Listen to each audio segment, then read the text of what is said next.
Hello dear students. So today we are going to start our second poem, Wind, and it is composed by Subramanya Bharati. So it has been taken from our Bihai book, okay? So let's have an introduction of this wind, okay? So as we all know that wind is natural phenomenon. And you know what, in this poem, the poet talks to the wind. The poet talks to the wind, and the power of wind has been described. And the poet says that, what he says that wind is destructive. He has linked the destructive power of wind to the adversities of life and says that weak people break down, but stronger people emerge out of adversities stronger. Okay, so the poem gives an important message that we should be mentally tough and physically strong in order to survive the hardship of life. A weak person breaks down. A weak person breaks down like a weak building and crumbles.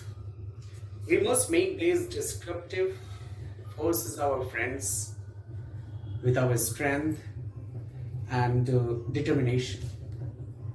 So before I start, so let's start with the first stanza. So this is the small introduction of this poem, okay? So let's have a first stanza, okay?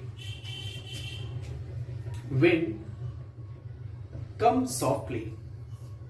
Don't break the shutters of the windows.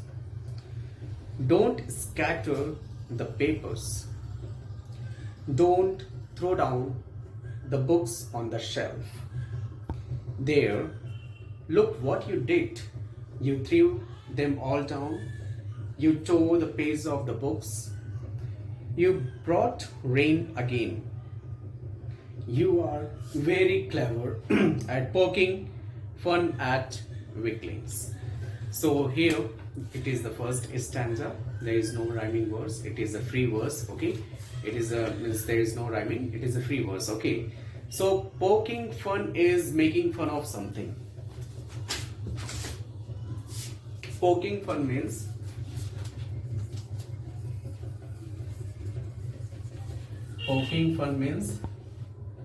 making fun of something. Okay, making fun of something. So here, you know what, the poet is talking to the wind. The poet is talking to the wind, and he requests and he asked the wind to come softly.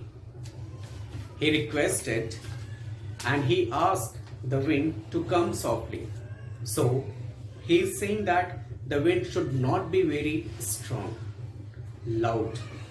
It should be soft and humble and polite. Then he says that wind is very powerful. It is destructive. It breaks the shutters of windows and it scatters the papers. When the wind is very powerful, all the books which are kept on the shelf fall down. You tore the pages of the books, you brought rain again. So when the wind is very powerful, so you know what happened? The books which is just kept on the shelf, it is just fall down because of wind only. So here the poet is describing the power of the wind, how it is very strong. Then he says to the wind to look at the destruction that you have done. He just asked to the wind, you just look that what you have done, what you have scattered.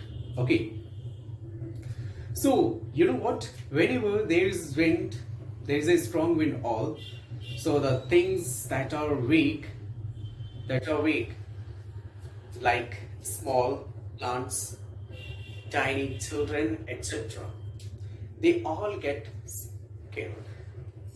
They all get scared and they can even fall and get hurt. Oh, are very weak. It is just talking about. So we can say that in the initial part of the poem,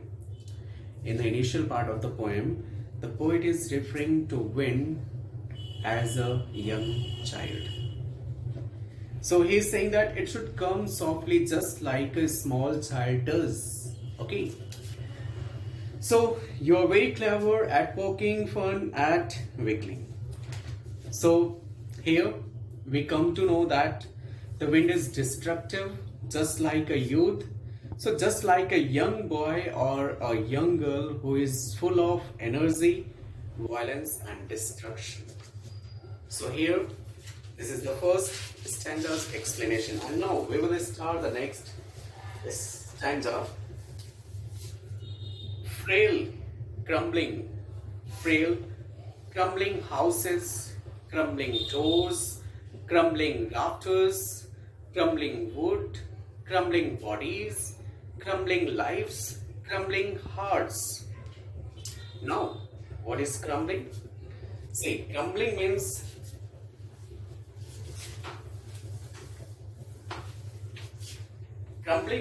falling or to cause something to break. Okay, this crumbling means falling or to cause something to break. Okay, and rafter, R-A-F-T-R, rafter means sloping beam with support the roof of the building. Okay, so now crumbling means falling or to cause something to break. Rafter means sloping beam with support the roof of the building. Okay, so now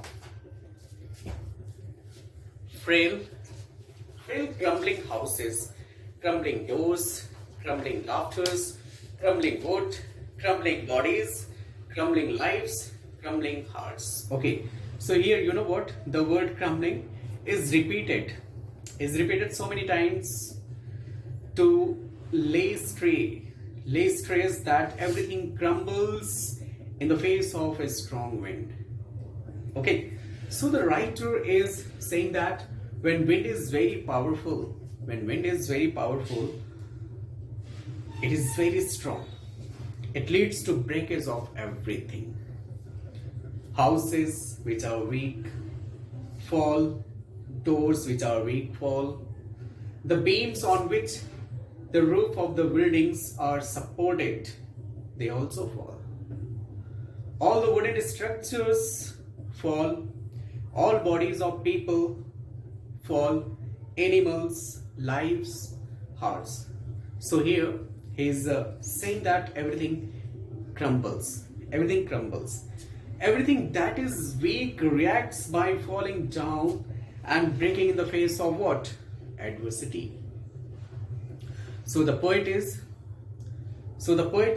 saying that whenever a weak person faces any adversity or challenge in life, he breaks down and falls.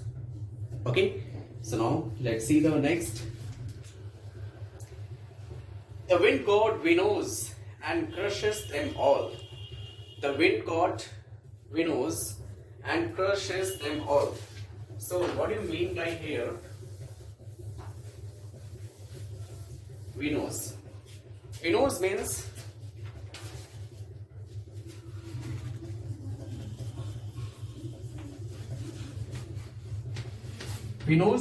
to break,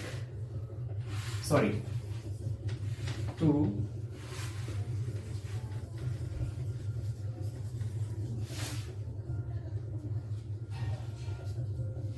grain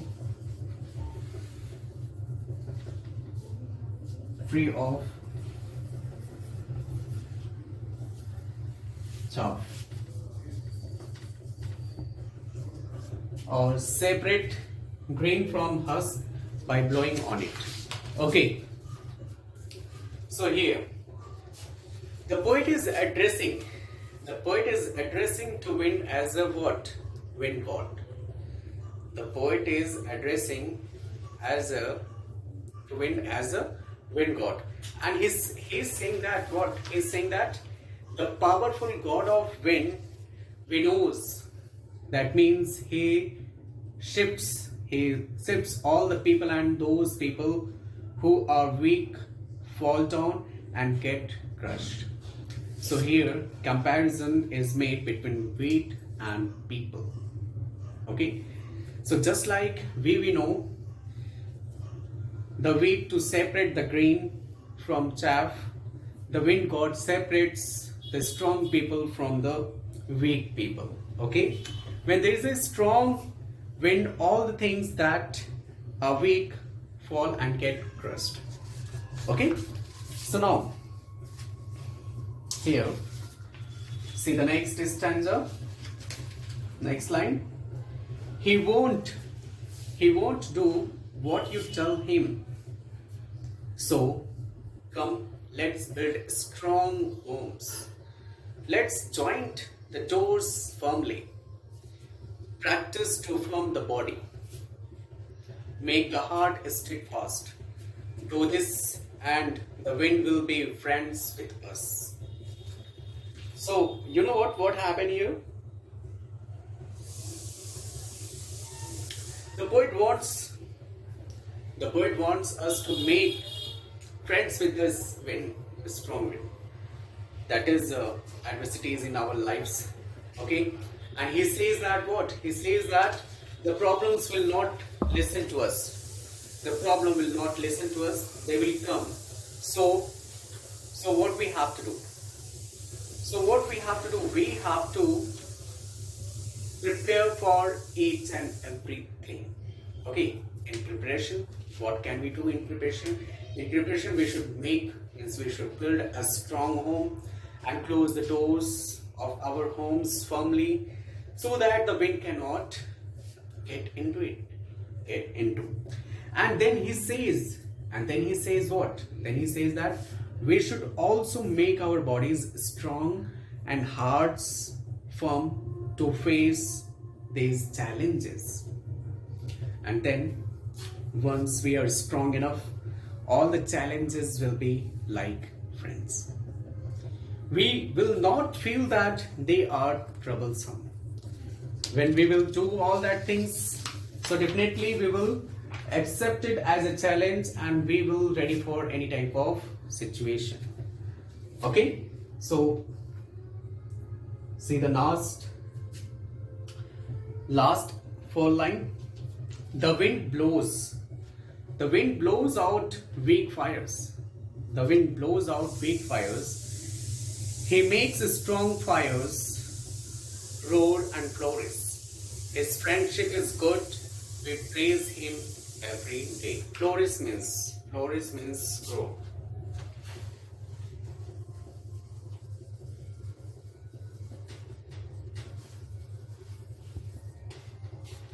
Flourish means grow. Okay. So you know what? In this last four line, in this last stanza, the poet has kept the wind on a pedestal. The poet has kept wind on a pedestal. He is comparing the wind to God. He says that wind is God, and we praise wind every day.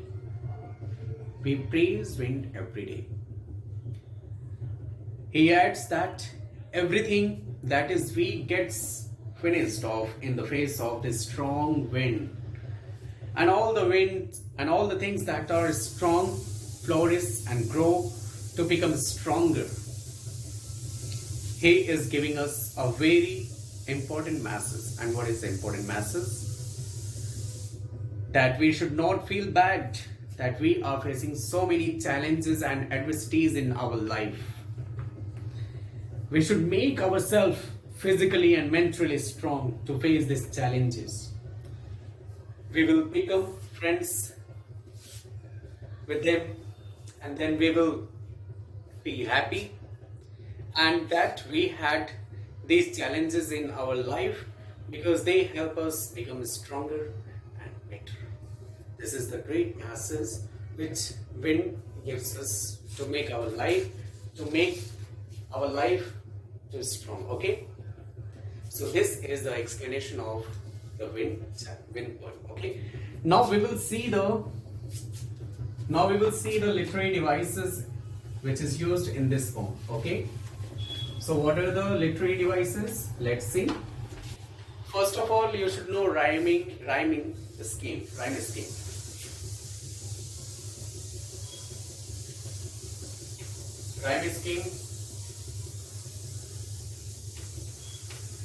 So you know what? The entire poem is written in free verse. There is no rhyme scheme. Okay, it is written free verse.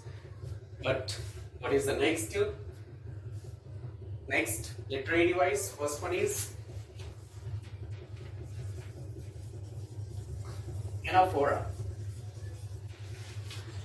You know what is anaphora? Anaphora means when a word is repeated at the start of two or more constructive lines, it is the device of anaphora. So for example, in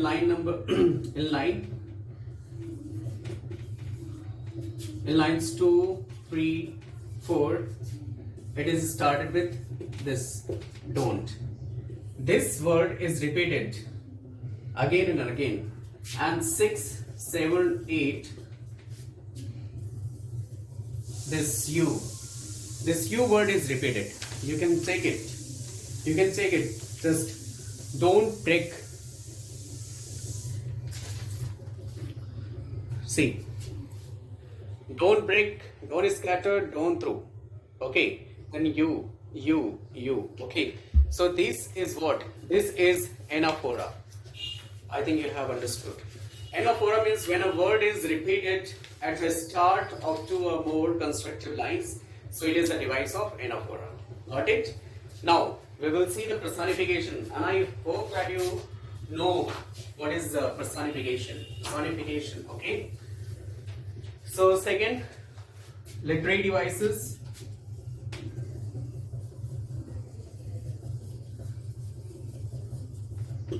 Personification. Okay, what do you mean by personification? Actually, wind, as it is already told that the poet was talking to the wind only. So, as it means being a human being can talk only with human being only. Okay, but here, wind has been this wind has been personified. This has been personified, and here the poet says what? You are.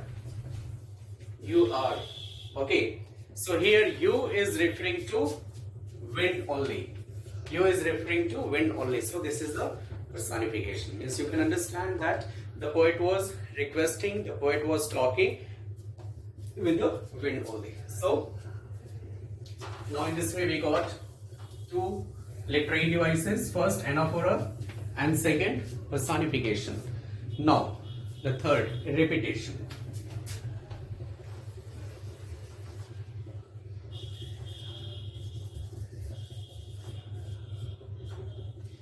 So repetition. So what do you mean by repetition?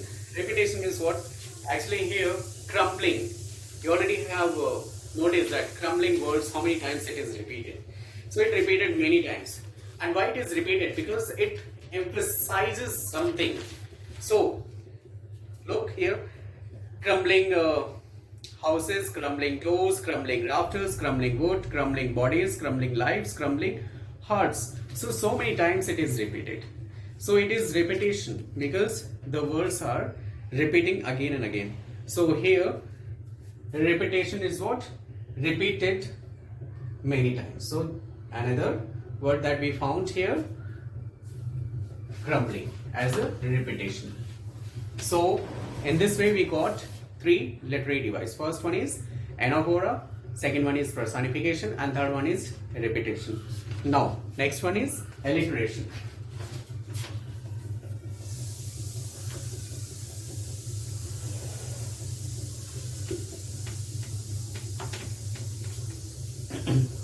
alliteration. What do you mean by alliteration? Alliteration means the repetition of a consonant sound in close connection, like wind winnows. Like wind winnows. Wind winnows. Wind winnows. So this is called what?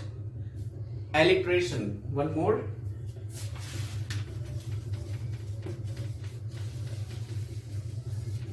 Won't, want, won't, want. So these are the two examples of alliteration. Alliteration is what?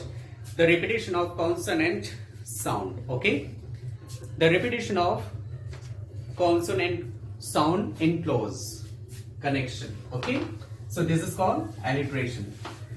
So in this way we got four. First one is anaphora, personification, repetition, and alliteration. The last one is symbolism.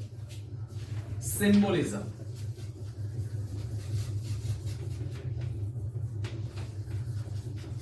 Symbolism. What is symbolism? Symbolism means what? It already tells that what is symbol. Symbolism means that the things refer to the same some other thing. The wind is a symbol. The wind is a symbol, and it refers to what? Challenges as we face in our daily life. Okay, and he is using word wind as a symbol for the adversities of our life. Means you can understand means what I mean by this. So this is the way that we can understand that how many things we just face in every day in our life. So this is called symbolism. Means it is symbolized that challenges, means so many challenges we face in our daily life as a what? It described as a wind. Okay, so this was all about the explanation and the literary device and rhyme scheme. Okay, now let's have a summary of this poem. Okay, so please concentrate. So wind comes softly. Don't break the shutters of the windows. Don't scatter the papers. Don't throw down the books on the shelf. So actually, you know what? The first part of the poem describes the action of the wind. The poet asks the wind to come softly. He requests the wind not to break the shutters of the windows, not to scatter the papers and throw down the books from the shelf. There, look what you did. You threw them all down. You tore the pages of the books. You brought rain again. You are very clever at poking fun at weaklings. Frail, crumbling houses, crumbling doors, crumbling rafters, crumbling wood, crumbling bodies, crumbling lives, crumbling hearts. So, but the wind throws the book and tears the pages. The poet says that the wind makes a mockery of weaklings. It brings down frail houses, crumbling doors, rafters, and even weak hearts. It crushes everything that is weak. And that poet advises the poet advises to be strong. Only that can we save ourselves from the wind. We should build strong homes with firm doors. Our bodies and hearts should also be strong. Okay, and see, the wind god winnows and crushes them all. He won't do what you tell him. So come, let's build strong homes. Let's join the doors firmly, practice to form the body, make the heart steadfast. Do this and the wind will be friends with us. The wind blows out weak fires. He makes a strong fire rose and flourish. His friendship is good. We praise him every day. So it is the way of the word to kick the weak and be friends with the strong. The wind blows out the weak fires but makes the strong fires grow and flourish. Thus, the poem conveys the idea that nobody cares for the weak. Even the wind is on the side of the strong people. We must make ourselves strong to become successful and overcome the challenges in life. So this was all about the wind poem, and I hope that you have understood this poem. So thank you so much, dear students.